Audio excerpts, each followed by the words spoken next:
Hey everybody, Steve here from Big Head Tech, and I have a Gigabyte X570 Aorus Elite Wi-Fi we're going to take a really quick look at before I go and put this customer's computer together.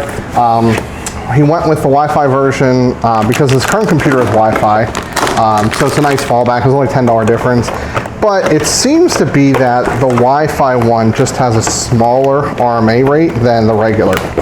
So I do like the Aorus Elite model.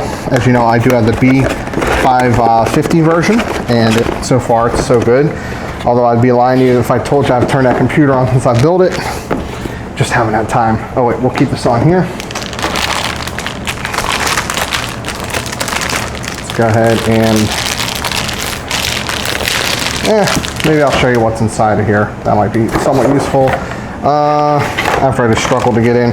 You get 4 SATA connectors. You get the Wi-Fi piece, you get, well, we're going to need those to install. You get the gigabit front panel, which is always nice, screw. So,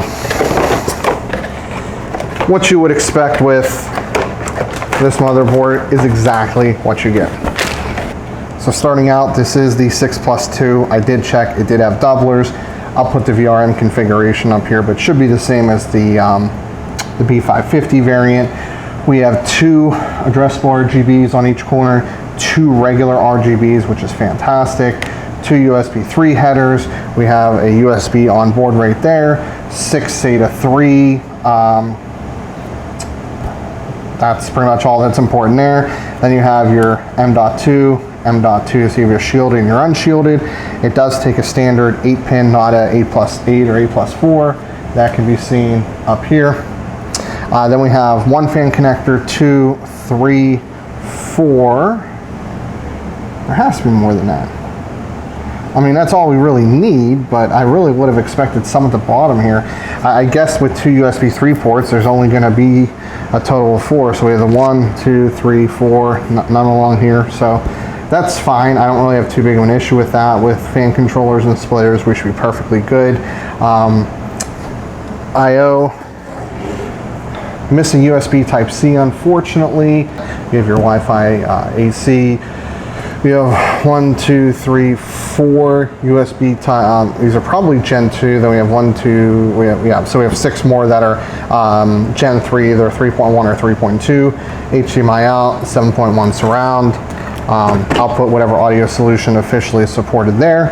But that's pretty much it. So hopefully you enjoyed this really brief overview, just the I/O, and the VRM, and what's in it. Granted, you can look at that on a spec sheet, but you guys seem to like most of my motherboard overviews, so I'll keep doing them. If you like the video, hit the like button, dislike, hit the dislike button. Actually, no, before we do that. A lot of people say, what can I pair this with? Well, outside of doing some serious overclocking on the 3950X, you're fine. It will support, precision boost overdrive, any chip that's currently on AM4 up to 16 core. This VRM cooling is plenty sufficient for that. We're dropping a 3900X, like I said, 3950X with some auto C, but like I said, if you're going for some serious like 360 custom loop, 4.6, 4.7, all gigahertz with like 250 watts, it would do it. I just would probably want a little bit more of a beefier solution altogether or something like that. But then, you're not going to spend $200 on the board, you're going to spend $300, $400, $500 on the board in that situation. So, if that's not the case, grab this board. Link is in the description below. Like it if you liked it, dislike, leave a comment, get subscribed. And as always, this is Steve from Big Head Tech, and I'll see y'all later on down the road.